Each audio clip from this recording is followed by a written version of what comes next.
2.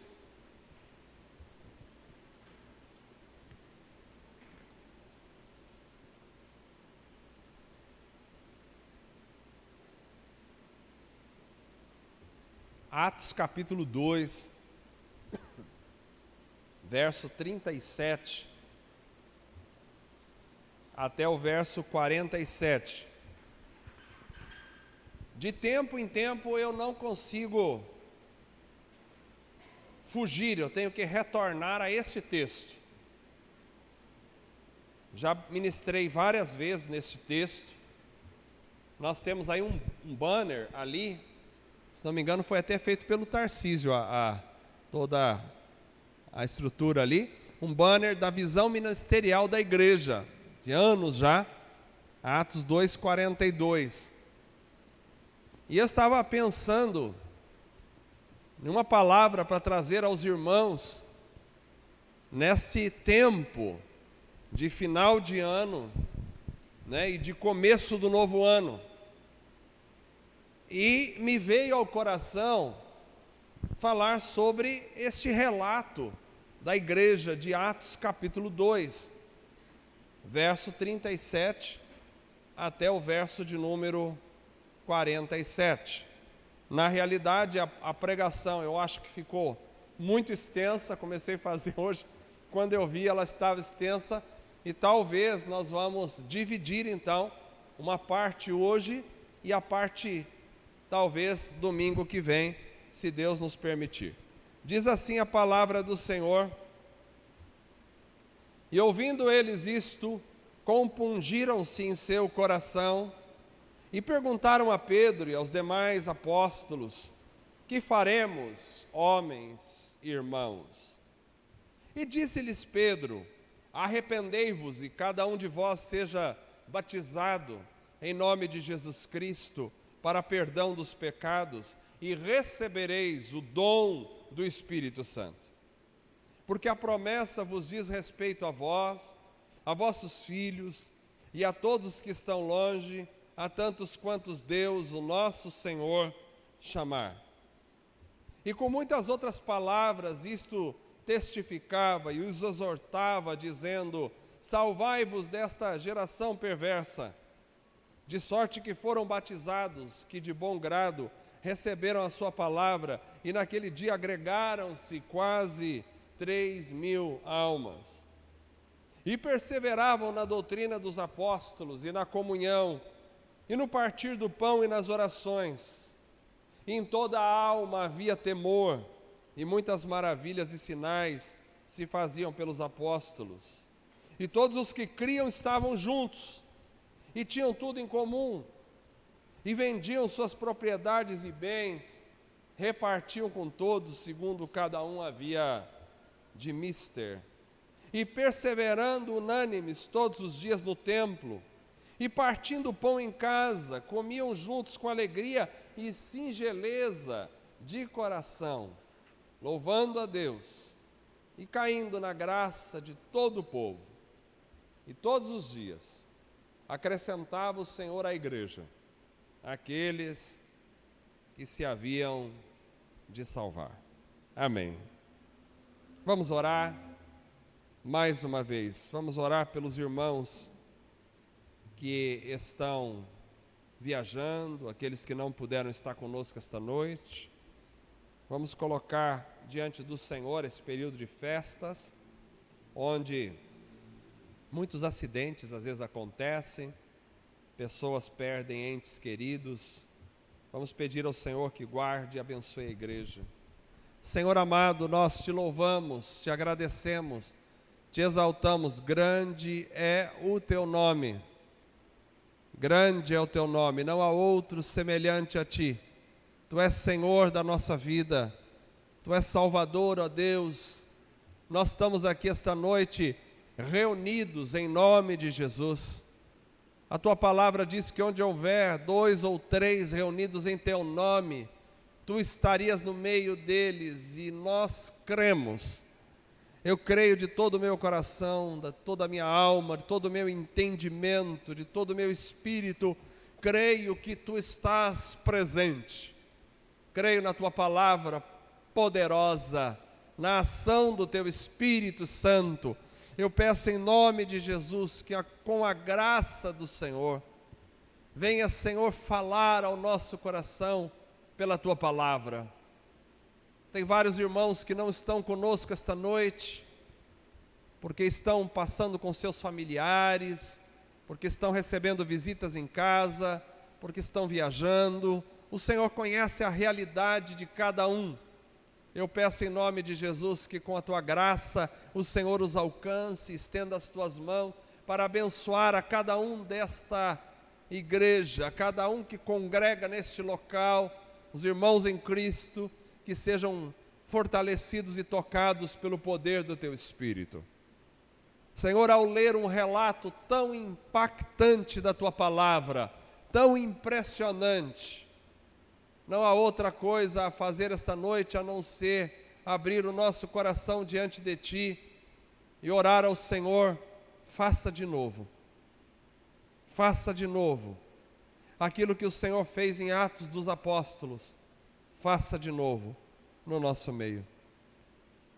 Age nesta igreja para a glória do Senhor e abençoa cada um que receba a palavra que cai no coração, como uma semente boa cai numa terra boa, que essa palavra possa germinar, crescer e produzir frutos, para a glória única e exclusiva do Senhor. Em nome de Jesus. Amém e amém.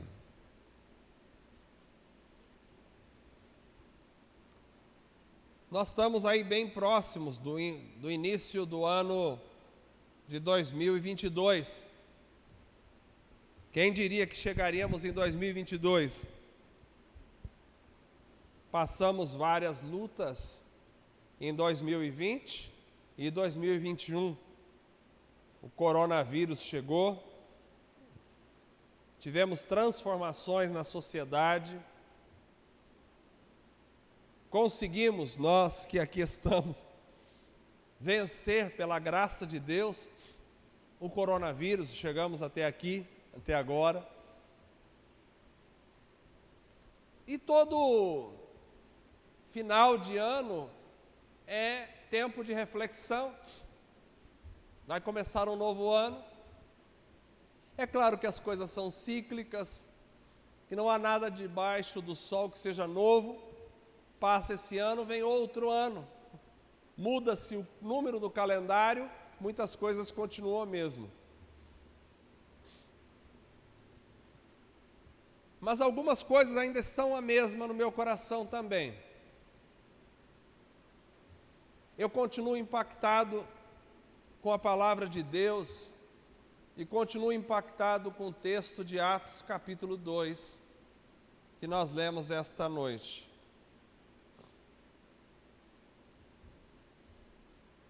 Esse texto é um texto que marca o início da igreja. Se você ler um pouquinho para trás, os versículos anteriores, é quando vem o Espírito Santo. Então, Jesus morre, ressuscita, fica 40 dias na terra, aparecendo aos discípulos, às pessoas. Depois ele vai assunto aos céus, mas diz aos discípulos: ficai em Jerusalém até que do alto sejais revestidos de poder.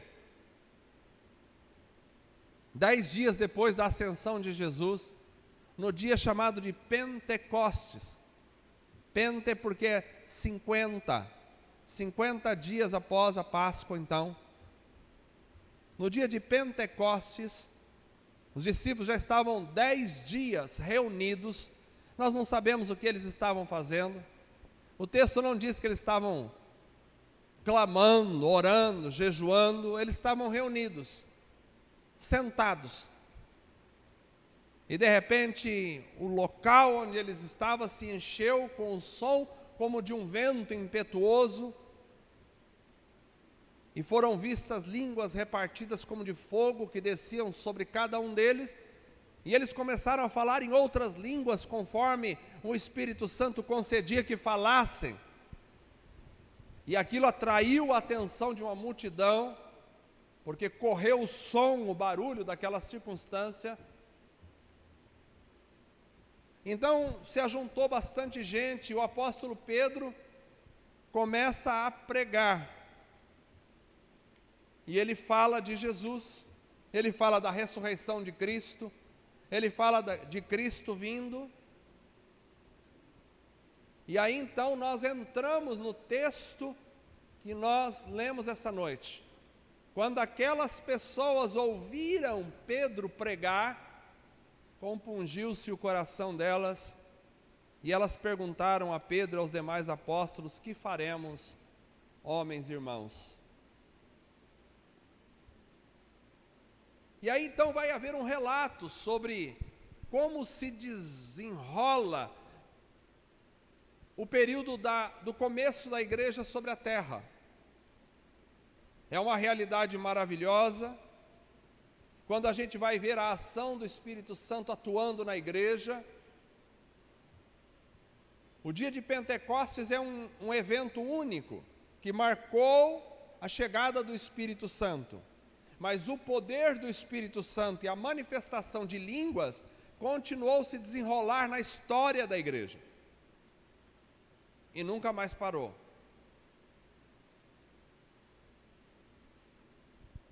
E aí quando eu olho para esse texto da igreja primitiva,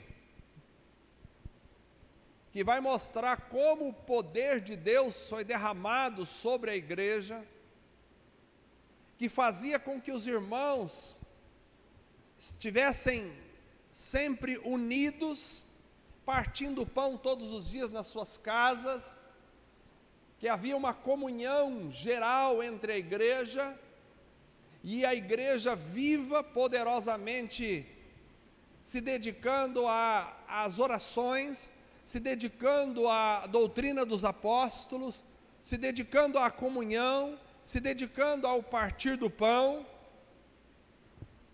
e ao mesmo tempo o poder de Deus sendo derramado, pessoas se convertendo,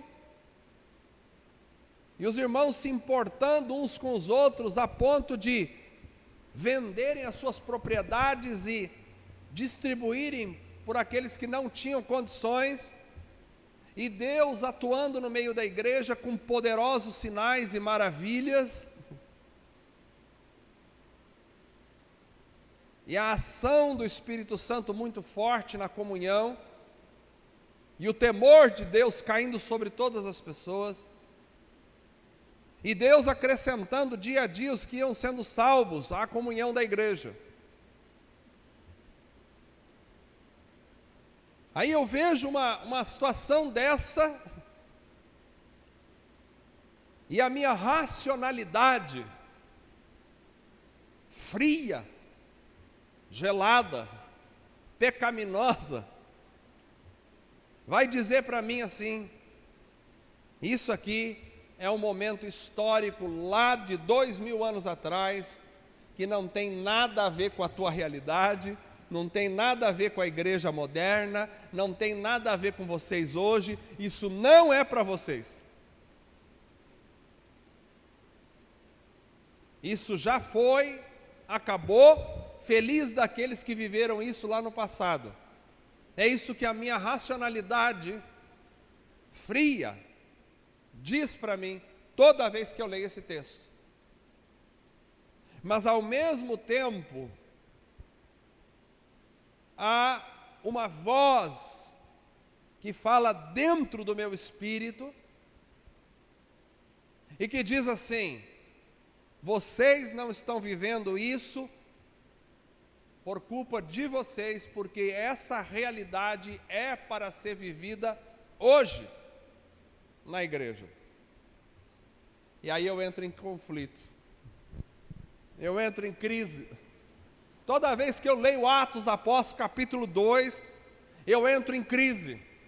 Eu fiz lá a visão ministerial da igreja, ensino, comunhão, partilha, busca, mas toda vez que eu leio, eu entro em crise, eu tento justificar para mim mesmo que não acontece mais isso, porque foi um período histórico que Deus levantou, porque precisava ser assim naquela época, mas que não tem nada a ver com hoje.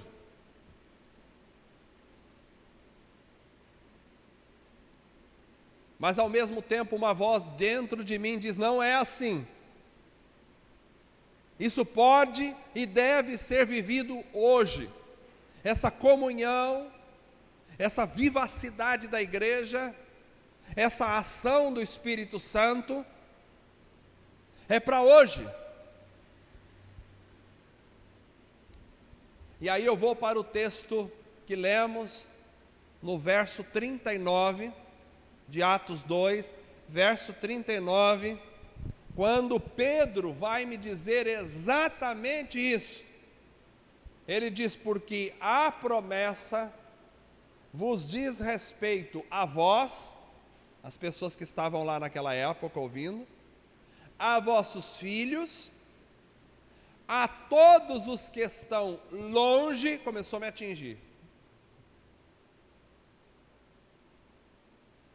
A tantos quantos Deus nosso Senhor chamar. Me atingiu. Então a promessa do derramamento do Espírito é para aquela época, mas é para a nossa época, porque se nós somos chamados por Deus como igreja, então esta promessa é para nós. Isso mostra que esta realidade da igreja não é temporal, não é para Atos 2 só. Não está circunscrita àquela época da história. Eu digo que vou mudar meu nome para inconformado. Eu sou inconformado. Eu não estou falando de vocês, da igreja aqui, eu estou falando do geral. Eu sou inconformado com a frieza, com a falta de comunhão com o Espírito, com a falta de ação de Deus no meio da igreja. Eu sou inconformado com a mediocridade espiritual, porque a promessa diz respeito a nós. Nós, os que Deus chamou, a promessa é para nós. Então, a primeira observação que eu quero fazer esta noite aqui é que a ação do Espírito Santo em Atos dos Apóstolos é para nós hoje, a igreja moderna de 2021, 2022, é para nós. Todos nós estamos incluídos nesta promessa. E se nós não estamos desfrutando deste poder do Espírito Santo, dessa ação de Deus, a culpa não está em Deus, a culpa está em nós. E eu não vim aqui essa noite para trazer culpa ao seu coração, mas eu vim essa noite para instigar o meu coração e o seu a entender que nós precisamos viver esta palavra. Porque nós cristãos somos muito de jargões, nós somos muito de frases feitas. Como frase feita, eu falo direto: eu quero viver a palavra de Deus. Eu oro isso a Deus direto: Senhor, quero viver a tua palavra. Mas eu me pergunto até que ponto eu estou vivendo. Ou esse eu quero viver, ou nós devemos viver, não passa de uma frase isolada, solta, no meu conjunto de frases. 2022 teria que ser, tem que ser diferente para nós. Nós temos que viver a palavra de Deus. Essa realidade é para nós. E é isso que nós precisamos entender. O derramamento do Espírito, o Espírito Santo não voltou para o céu. Ele veio, foi derramado e está com a igreja hoje na terra. Essa realidade é para nós. É para nós. A ação do Espírito hoje é para nós. Os milagres que outrora aconteciam e que devem acontecer e que já aconteceram na história, são para nós. Essa é a grande verdade que nós precisamos entender esta noite. Isso aqui que foi lido, este relato, não é um livro de história passada que vai nos posicionar a respeito de um evento que aconteceu. Não é assim. Ele carrega a história do passado, mas essa história precisa ser vivenciada hoje, porque esta realidade do Espírito Santo agindo na igreja e no nosso coração precisa acontecer hoje.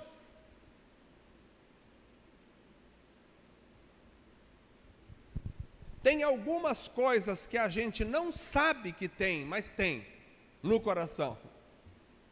Tem algumas realidades que estão bem profundas na nossa alma e que só quando a gente passa certas circunstâncias, a gente percebe que está lá. Por exemplo, eu vivi um momento que eu achava que seria, e ainda vou talvez falar mais sobre isso outras vezes, porque ainda está muito vivo dentro de mim. Um momento que para mim seria muito complicado. Só eu e Deus sabemos o quanto eu me angustiava em pensar que meu pai não estaria mais comigo aqui. Ninguém sabe disso, só eu, Deus e agora vocês. E eu ficava pensando como será a partida do meu pai, e aquilo me enchia de tremor por dentro, porque por um lado eu sabia que meu pai teria que morrer primeiro que eu, porque ele já está com 80 anos, e a menos que eu morresse de um acidente ou alguma enfermidade repentina, ele morreria, e o natural da vida seria eu enterrar o meu pai, não o meu pai me enterrar. Mas quando eu pensava, mesmo sabendo da naturalidade da vida, quando eu pensava em enterrar o meu pai, vinha uma angústia no meu coração. E às vezes eu chorava sozinho, dirigindo o carro por aí, só de pensar nessa possibilidade. E meu pai estava meio doente, mas não estava ruim.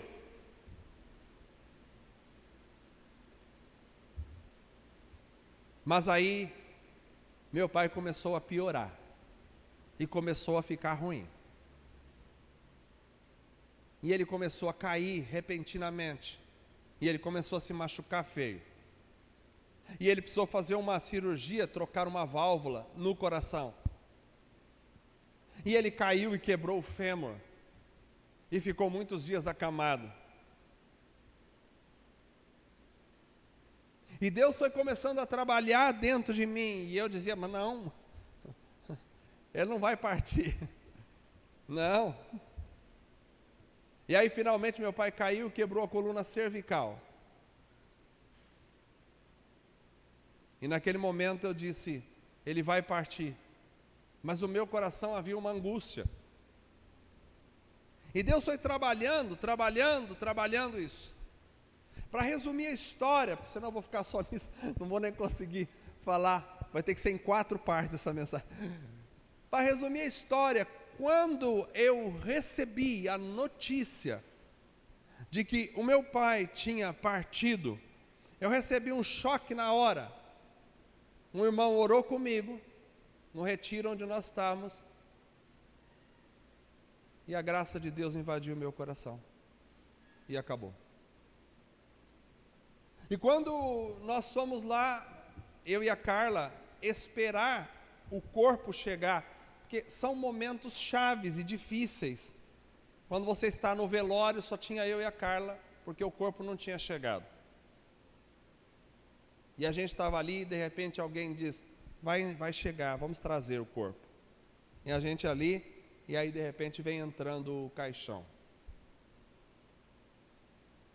E quando ele tirou e abriu o caixão e eu vi meu pai, a paz invadiu o meu coração naquele momento.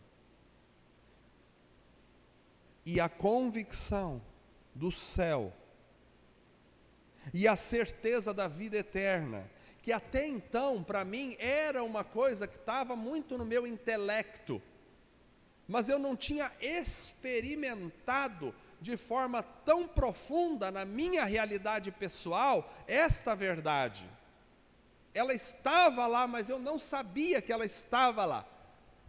Quando eu vi ele naquela circunstância, o corpo ali, a paz de espírito invadiu de tal forma o meu coração, e a alegria do Senhor invadiu a minha alma, porque veio uma certeza muito mais sólida que uma pedra de ouro, de diamante, uma certeza muito mais sólida do que qualquer outra coisa que você possa imaginar, uma certeza muito mais sólida do que esta é a sua própria mão, ou este é o seu próprio pé, este é o seu próprio corpo, muito, muito mais sólida que isso, inexplicável, da vida eterna, da presença de Deus, da ação do Espírito Santo, da graça de Deus, que invadiu o meu coração de tal forma e descortinou de dentro de mim aquela pulsante certeza enraizada, aprofundada, construída no meu espírito.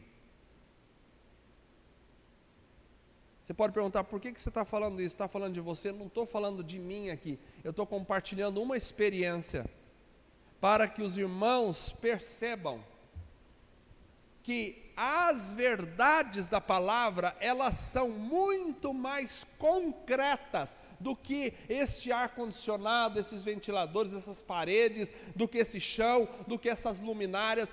São muito mais concretas do que isso. São muito mais reais do que isso. Então, naquele momento, eu tive uma convicção tão profunda da vida eterna, que se alguém me falasse, você quer ir agora, eu diria, agora, nesse minuto, posso ir. Pode trazer o outro caixão e me colocar lá, eu quero ir agora, porque me deu uma convicção, eu não sei ainda explicar para os irmãos. Quando eu leio um texto como de Atos capítulo 2 e diz que o Espírito Santo foi derramado, e diz, esta promessa é para vocês, para todos quantos estão longe, vossos filhos, todos quantos estão longe, tantos quantos o Senhor chamar, me vem uma convicção muito concreta na minha alma, de que aquela coisa que a igreja de Atos dos Apóstolos viveu, é para nós hoje, agora, não foi só para 2000 anos atrás, é para hoje, é para este momento, é para agora, é para 2021, é para 2022, é para a nossa época. E não há outra coisa mais maravilhosa do que a ação de Deus na igreja. Não há. Isso é para nós. Então, para a nossa caminhada de 2022, eu gostaria que primeiro ficasse essa convicção de que aquilo que está na palavra como promessa para a igreja, não é para a igreja primitiva somente, porque nós estamos vivendo a era da igreja. É para nós, e é para nós hoje. Não era só para aquela igreja lá atrás, é para nós hoje. Eu creio, plenamente. A sombra de Pedro curava por onde ele passava. Eu creio que esta realidade pode ser vivida hoje na igreja, hoje. Paulo estava pregando, alguém caiu da janela, morreu. Paulo foi lá, orou, levantaram ele ressuscitado. Eu creio que essa verdade é para nós hoje, não é só para aquela época. As nossas teologias vazias, confusas e baseadas na nossa experiência fracassada de uma espiritualidade medíocre, faz com que a gente crie respostas para a nossa fraqueza, dizendo, não, isso foi só para aquela época, cessou. Aonde está nesta palavra que cessou? Vai para a internet. Está o desafio para todos, absolutamente todos, meus professores de teologia, amigos, teólogos, aonde está nessa palavra que cessou? Foi uma invenção que os homens criaram para justificar a sua fraqueza espiritual, porque não acontece na realidade por causa da fraqueza espiritual. E a gente fala, sou cessacionista. Cessou, não tem mais. Eu não creio. Esta palavra é para hoje, é para agora. Porque tão certo e muito mais certo do que 2 mais 2 são 4, muito mais certo do que isso. Jesus um dia vai tocar a trombeta, o anjo tocará a trombeta e o Senhor vai ressuscitar os mortos em Cristo. E nós os vivos seremos arrebatados para encontrar o Senhor nos ares. Eu tenho plena, absoluta convicção disso. Vai acontecer. Nunca aconteceu na história, é verdade, mas vai acontecer. Porque a verdade da palavra é concreta. Então é para nós. Agora a gente pode começar a pensar o que a igreja daquela época vivia que nós devemos viver. E aqui eu vou começar agora então, começar a pregação agora, tá? Não, brincando. Já já nós vamos embora e nós vamos cortar essa pregação em algumas partes. O que a igreja daquela época vivia e que nós devemos viver? Primeiro, a igreja começa com corações perfurados. Veja aí o texto, no verso 37. Quando aqueles homens ouviram a pregação que Pedro tinha feito, a palavra aqui é: compungiram-se em seu coração e perguntaram a Pedro e aos demais apóstolos: que faremos, homens e irmãos? Compungiram-se. Que palavra estranha, compungiram-se. Vamos clarear essa palavra. Como vocês sabem, o Novo Testamento foi escrito em grego. E a palavra no grego aqui, traduzida para compungiram-se, é uma palavra que significa perfurado, picado, furado, picado violentamente, atingido. Talvez como se você pegasse um punhal e furasse violentamente um pedaço de carne. Essa é a palavra no grego. Quando eles ouviram a palavra de Deus pregada, aquilo entrou como uma faca, picou o coração deles, furou o coração deles, perfurou o coração deles. E quando o coração é perfurado pela palavra, nós começamos a dar os primeiros passos. Preste atenção, irmãos, um dos principais problemas da nossa época é que a igreja não experimenta o poder de Deus, porque via de regra, e aqui eu não estou falando de vocês, estou falando do geral, via de regra, os corações das pessoas se tornaram inatingíveis, se tornaram insensíveis, se tornaram intocáveis, se tornaram imperfuráveis, se tornaram impenetráveis. Eu fico pensando, por que que nós não experimentamos a mesma coisa que Atos? Eu tenho algumas respostas. Se vocês me permitirem, vou tentar trazê-las. Mas uma das respostas é que o nosso coração, em geral, como ser humano, foi criando cascas, foi criando paredes, foi criando resistências. Isso por quê? Porque de repente Muitas pessoas viveram decepções com igrejas, viveram decepções com pastores, viveram decepções com pregadores, viram gente pregar na televisão mentiras, foram enganados. Isso vai criando feridas e cascas no coração e dureza no coração. E o resultado disso é o quê? O que a gente faz? A gente fica com o coração fechado. E aí a palavra não penetra, não perfura, a mensagem não fura o coração, não dói o coração, a gente não fica, ai, senti a picada. A gente não sente. O pregador vai, prega, lê a palavra, fala da palavra, e no máximo a gente diz, legal, mas aquilo não dá um, ai, furou meu coração, entrou na minha alma, furou a minha vida. A palavra precisa entrar, o coração precisa estar aberto para a palavra entrar e picar dentro da nossa alma o néctar da vida.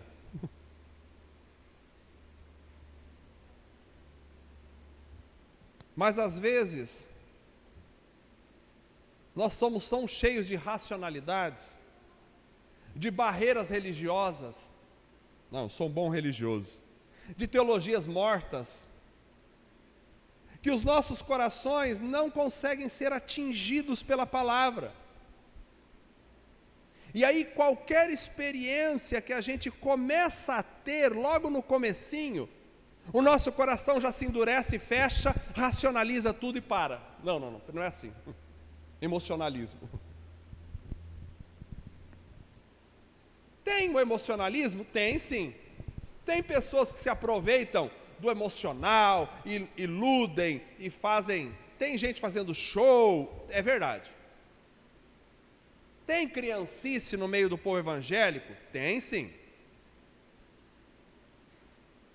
Tem gente dando escândalo? Tem, é verdade. Mas eu não posso jogar a bacia com a água e o bebê junto. Porque tem essas coisas, então às vezes eu pego, então tudo que tocar aqui dentro, que for arrancar uma lágrima daqui, não, isso aí é emocionalismo, a gente joga tudo fora, e não é assim. O Espírito quer agir. Tem a meninice? Tem. Tem o engano? Tem, mas também tem a verdade. E o Espírito Santo quer agir, mas eu sou racional. E a minha racionalidade bloqueia, às vezes, a ação do Espírito. Não é que o Espírito Santo vai ser irracional, mas ele é supra-racional, porque a minha racionalidade, ela tem um limite humano. O Espírito de Deus é Deus, vai acima.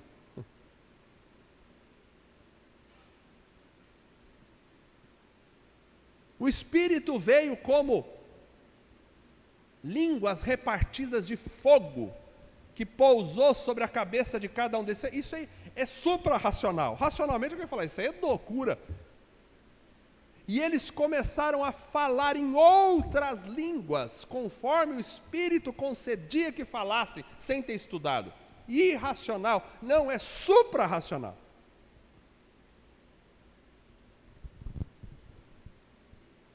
Mas para que isso aconteça, para que a ação de Deus possa acontecer na minha vida, a palavra tem que furar o meu coração. Tem que romper a casca dura, religiosa, grossa, racional. Tem que furar, tem que penetrar na minha vida. Jesus falou isso da semente. Cai na beira do caminho, é duro, não tem penetração. Vem a ave e rouba. Cai entre espinhos, os espinhos sufocam. Cai entre pedras, não deixa aprofundar a raiz, morre. Mas cai na terra boa, aprofunda e tem fruto. Então nesse ano que se aproxima, eu estou falando de mim, eu quero ter o meu coração perfurado por Deus todos os dias. Eu quero que essa palavra perfure a minha alma, me incomode, toque, me leve a dizer: e agora? O que eu vou fazer? Aqueles homens tiveram o coração furado, e quando eles foram perfurados pela palavra, eles reagiram: que faremos, irmãos? Porque não dá, quando a palavra perfura o coração, não dá para você ficar na inércia. Não dá para você ficar, fazer o quê? Não, quando perfura, há uma inquietação. O que eu vou fazer então? Porque um coração perfurado se dispõe, pergunta: como eu devo agir? Muito para além da indiferença, da inércia espiritual, um coração que foi ferido, se depara e reage à palavra se abrindo. Para 2022, eu acho que nós precisamos de um coração que se deixa furar, que se deixa penetrar, que se deixa picar pela palavra. Ou seja, a pregação da palavra, ela tem que rasgar a minha alma, ela tem que atingir eu. Ela não pode ficar só aqui, ela tem que descer para a minha alma, para o meu coração, ela tem que me incomodar. Ela tem que falar no meu espírito. Esse é o primeiro elemento. A igreja, além de corações perfurados, ela vai começar também com arrependimento e obediência. Quando eles perguntam: que faremos então? Pedro responde, verso 38, e disse-lhes Pedro: arrependei-vos, e cada um de vós seja batizado em nome de Jesus Cristo para perdão dos pecados. Vejam que há uma sequência aqui de 2 passos importantes.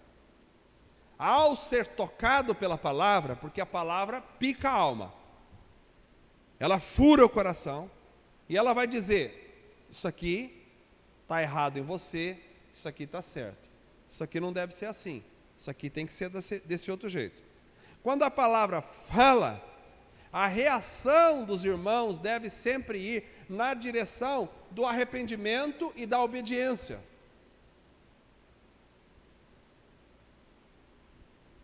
A igreja não pode perder, irmãos, esses 2 passos importantes. Eu fico me perguntando, por que nós, hoje em dia, no século 21, vivemos uma igreja fria e apática, e a igreja do primeiro século era cheia do poder e da graça de Deus? Por quê? Primeiro, talvez porque os corações não são perfurados. Segundo, porque é muito difícil haver arrependimento e obediência. Agora, arrependimento é uma coisa, é um passo fundamental. Arrependimento é diferente de remorso. Remorso é assim: puxa, por que eu fiz isso? Isso é remorso. Puxa, fui descoberto, fiz uma coisa errada, descobriram. Puxa, isso é remorso, não é arrependimento. Isso é peso no coração. Ela fez uma coisa errada, descobriu, mandou ele embora do serviço. Puxa, entrou em depressão. Isso pode ser depressão, pode ser peso no coração. Não é arrependimento. Arrependimento não é isso.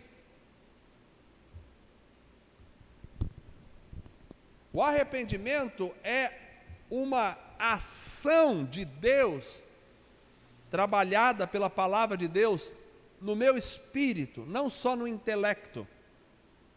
Não é assim: eu me arrependi, não faço mais isso. Não é só isso. É uma ação de Deus trabalhada dentro de mim, onde eu não só deixo de trilhar o caminho que eu estava trilhando, mas eu passo a trilhar um outro caminho contrário àquele que eu estava indo. Isto é arrependimento. Arrependimento é uma ação do Espírito Santo em mim, que ele muda não só o meu comportamento, mas ele muda a minha mente, a minha forma de pensar, de agir e de reagir. Porque arrependimento, a palavra no original é metanoia. Noia, que a gente fala por aí, né, brincando, tem a ver com mente no grego. Então é construir uma outra mente. Isso é arrependimento. Arrependimento não é assim, estava lá traindo a minha esposa, me pegou. Pronto, me arrependi. Puxa, não devia ter feito isso. Deveria ter sido mais cuidadoso para não ser pego. Isso não é arrependimento.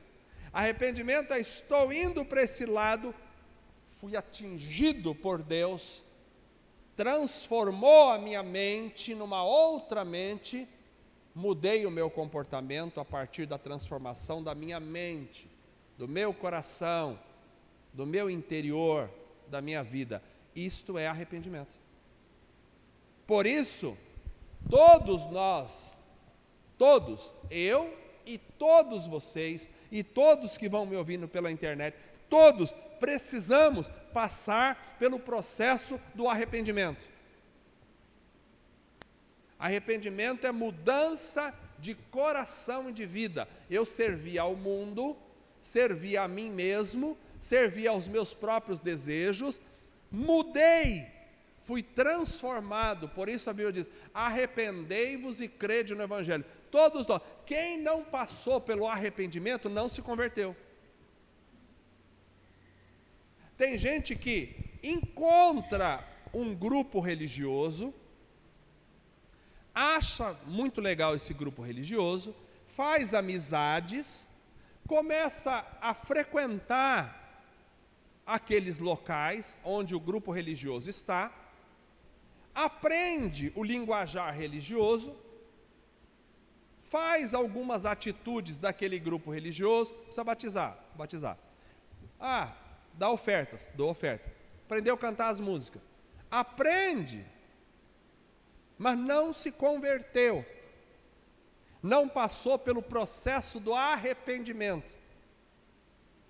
Então ele se torna um religioso, mas não um cristão. Porque um cristão não é alguém que aprendeu uma religião. Um cristão é alguém que foi transformado na forma de pensar, no coração, na alma, na vida. Foi transformado por Deus, perdeu aquilo que ele tinha e ganhou uma outra realidade. Isso é arrependimento. Então o arrependimento é fundamental. E ele não está só no nível intelectual, ele está no nível do espírito, do coração, da vida, do homem interior. É uma disposição interior para Deus. Por que que a igreja moderna não tem o poder que tinha na igreja de Atos dos Apóstolos? Eu concluo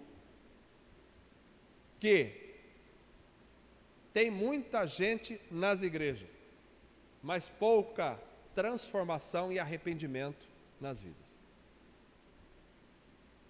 Igreja lotada ou vazia, como queira, não significa a ação de Deus.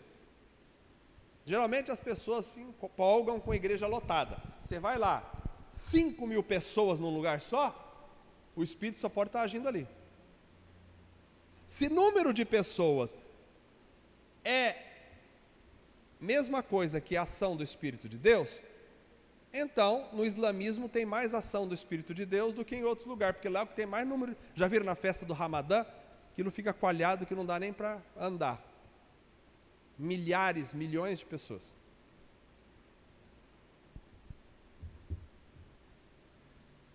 Frequência em reuniões da igreja é importante, mas não necessariamente significa conversão. Conversão é transformação de mente, de coração, de vida. Do homem interior para o exterior depois. Não é só de comportamento. Então, eu penso que conversão, e eu disse no velório do meu pai, que quando eu vi meu pai se converter, e meu pai se converteu mesmo. Meu pai não conheceu uma religião e mudou a prática. Não. Eu vi. Meu pai foi transformado numa nova criatura. Tão radicalmente, tão profundamente, que eu ficava impactado com ele e achava, meu Deus, era ele que devia me pastorear e não eu pastorear ele. Eu vi gente convertida. Pastor José, que sempre foi e continua sendo uma reverência para mim, foi um homem que se converteu.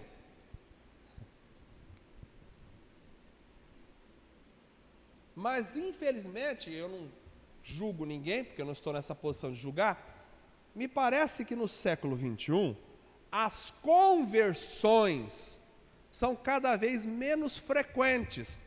O que mais tem é pessoas mudando de religião ou mudando de igreja.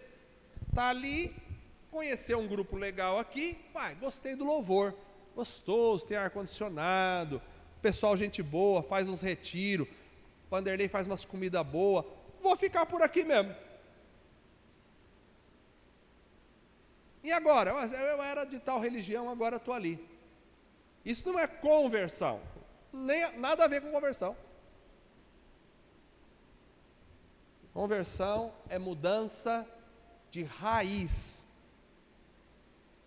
lá no profundo do seu ser. Uma chave que vira de B para A, de X para Y, e muda tudo. Isso é conversão. Então, o primeiro passo é o arrependimento.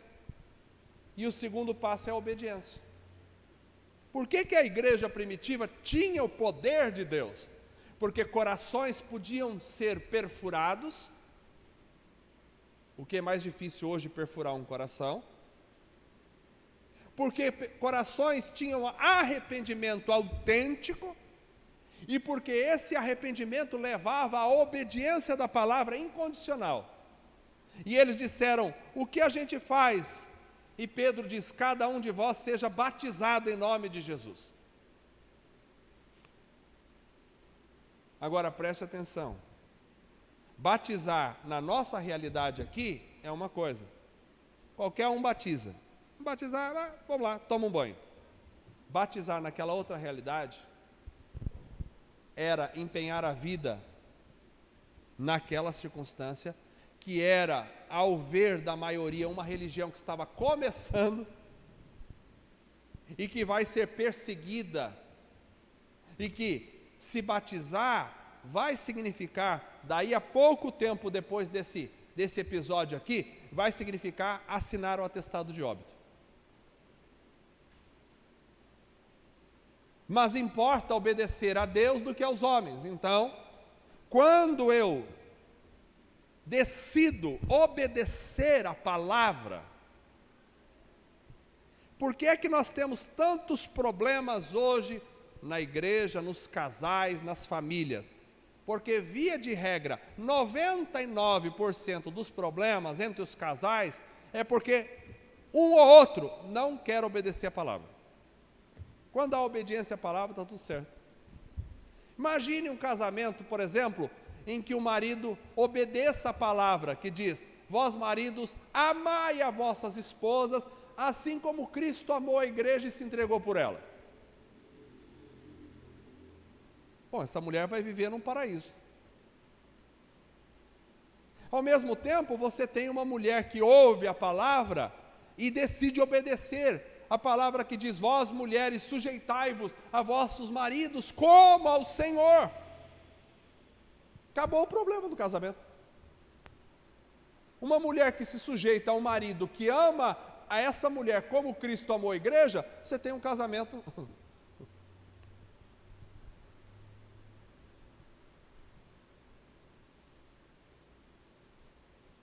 Uma pessoa que obedece essa palavra que diz: não faça para os outros aquilo que você não quer que o outro faça para você. Faça para o outro aquilo que você gostaria que o outro fizesse para... Alguém que obedece essa palavra que diz: quando te xingarem, não xingue. Quando te perseguirem, abençoe. Quando forem contra você, ore por eles. Quando quiserem te matar, os ame.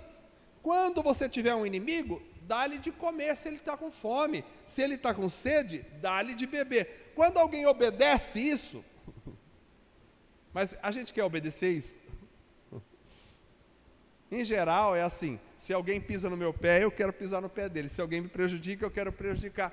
Aí eu pergunto: por que a igreja não consegue ser cheia do poder de Deus como a igreja de Atos? Porque aqui em Atos, a obediência à palavra. E hoje em dia, a obediência à palavra, da nossa parte? Então a igreja não pode perder esses dois passos importantes: se arrepender e obedecer. E aqui eu vou parar a mensagem hoje. Eu cheguei aqui no ponto 2, né? Falei o ponto 2, e tem mais ou menos vários pontos que a gente vai dividindo depois, se Deus permitir, porque ainda não cheguei na experiência com o poder. Calma, vocês vão ter que ter paciência até domingo que vem, porque domingo que vem, se Deus permitir, eu vou continuar essa mensagem falando agora. Então, primeiro nós temos o coração perfurado, que se deixa furar pela palavra, que pode ser penetrado pela palavra. Depois nós temos o ato do arrependimento. Depois nós temos a obediência. Domingo que vem, se Deus permitir, nós vamos falar sobre a experiência com o poder, que vem na sequência. Vem a experiência com o poder de Deus, que não é uma coisa que só Paulo experimentou, só Pedro, só João, não. É uma coisa que nós precisamos experimentar. E vou contar, se Deus permitir, a minha experiência que eu tive com o batismo com o Espírito Santo e a ação do Espírito na minha vida. E assim nós vamos caminhando, se Deus quiser. Amém? Vamos ficar em pé. Então nós vimos esta noite que para o ano que vem devemos ter a disposição de ter um coração que seja rasgado para a palavra de Deus. Essa palavra tem que entrar no meu coração. Ela tem que mexer comigo, ela tem que me atingir, ela tem que falar comigo. Ela tem que fazer diferença em mim. Ela tem que picar a minha alma. Eu tenho que sentir, eu tenho que falar isso quando a palavra chegar, porque ela tem que chegar lá. Ela não pode ficar na casca dura de um pé calejado. Ela precisa perfurar. Perfurando, eu preciso estar perceptível. Tenho arrependimento na minha vida? Eu me arrependi do meu pecado, me arrependi das coisas que eu faço de errado, eu me arrependi, mudei, eu tenho obediência à palavra. 3 coisas que precisariam ficar guardadas no nosso coração para o ano que vem. Se Deus permitir, nós vamos falar sobre a experiência da igreja, do poder de Deus, e depois a experiência da vida da igreja, como se dá a vida da igreja. É isso que eu quero para a minha vida em 2022. O irmão falou aqui, tantas pessoas estão buscando tantas coisas. Olha, você até pode comprar um carro, ter a sua casa e etc, que todo mundo gostaria de ter. Mas o mais importante é a experiência com Deus. Isso aí ninguém vai poder te roubar. Isso aí nem a morte tira de você. Vamos orar. Senhor Jesus, nós te louvamos. Te louvamos pela tua palavra que foi pregada esta noite. Que a ação do teu Espírito seja com toda a igreja do Senhor. Que o poder do teu Espírito Santo seja com cada um. que possamos viver, ó Deus, a Tua palavra poderosamente, que possamos, Senhor, ter o coração perfurados pela Tua palavra, que ela consiga penetrar na nossa alma, que ela consiga penetrar em nós de forma muito contundente. Senhor amado, pedimos que o arrependimento seja uma realidade profunda na vida de cada pessoa deste lugar. Não nos deixa sair daqui sem o arrependimento. Senhor, que a obediência à Tua palavra seja algo que haja como um combustível na nossa alma a cada dia. Que cada um de nós possa buscar obedecer. Não basta ouvir, não basta aprender, não basta entender, não basta pronunciar, não basta decorar, nós precisamos obedecer. Fale com a Tua igreja, abençoe a cada irmão, em nome de Jesus, amém. Vamos cantar.